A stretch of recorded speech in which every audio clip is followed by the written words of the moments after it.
Պարոն Բագրատյան, Նիկոլ Փաշինյանին իմպիչմենտ հայտարարելու գործընթացը ձեր կարծիքով ինչ ունով պետք է տանել, որպեսզի արդյունք լինի, եւ տարբերակներից մեկը հենց իմպիչմենտն է, արդյոք սրան պետք է փողոցային պայքարը զուգորդի։ Իմպիչմենտի հարցով լավ կլինի հարցնեք Հանրապետական կուսակցությանը, Հայկ Մամեդյանին, որոնք կազմակերպել են այս լսումները, եւ ես կարծում եմ, որ այո, փողոցային պայքարը կարող է լինել։ Նիկոլ Փաշինյանը մշտապես հայտարարում է, որ ժողովուրդը եթե ցանկանա, ինձ կարող է հեռացնել։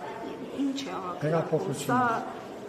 հերթական մանիպուլյացիոն հայտարարություն է, պարոն Բագրատյան, նրա կողմից։ Թե դուք լավ գիտեք, որ այդպես կարող է հայտարարել, հետո լրիվ մի ուրիշ բան անել։ Բայց դե նորմալ ժողովրդի ցասումը ոչ ոք չի կարող զսպել։ Եվ այսօրվա լսումների նպատակն է բացատրել ինչու։ Եվ ես կարծում եմ, ակնկալում եմ հետաքրքիր բանավեճ, հետաքրքիր ելույթներ եմ ուզում լսել, որը բնականաբար նաև կփոխացվի ժողովրդին։ Պարոն Բագրատյան, այսինքն 44-օրյա պատերազմից հետո արդեն անցել է 5 տարի։ Մինչև այժմ ժողովրդին լավ չեմ բացատրել, թե Չէ։ Չեմ բացատրել։ Ձեզ էլ չեմ բացատրել։ Օրինակ դուք գիտեք, որ Բերլին զիջելը շատ ավելի սարսափելի հետևանքներ է ունենալու, քան թե Արցախը։ Գիտեք։ Չէ, անկեղծորեն ինձ ասեք, գիտեք։ Մտածել եք այդպես բան, ձեր մտքով անցել է։ Մենք ոչ կարծում չեք հասկանում։ Հա? Իմ մտքով անցել։ Շատ լավ է։ Տեսեք, ոչ բոլորի մտքով է անցել։ Ու դա շատ ավելի սարսափելի բան է։ Այսինքն ես չեմ ուզում ասում, մի թեթև բան է Արցախը կամ բան,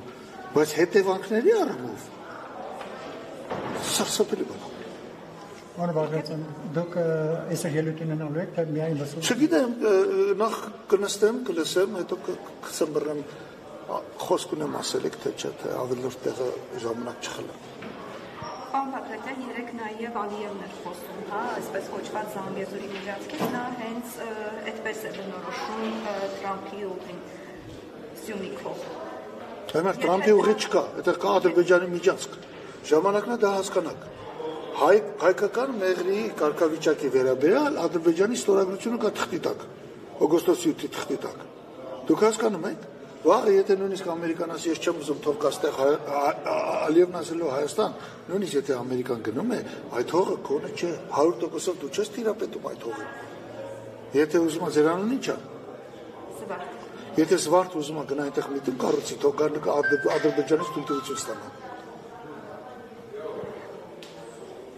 Եվ պարոն Բագրատյան, երբ Նիկոլ Փաշինյանը խոսում է 4-րդ հանրապետության հաստատման մասին, որի ռազմավարությունն է համարում, հա, ՔՊ-ի այդ համագումարից հետո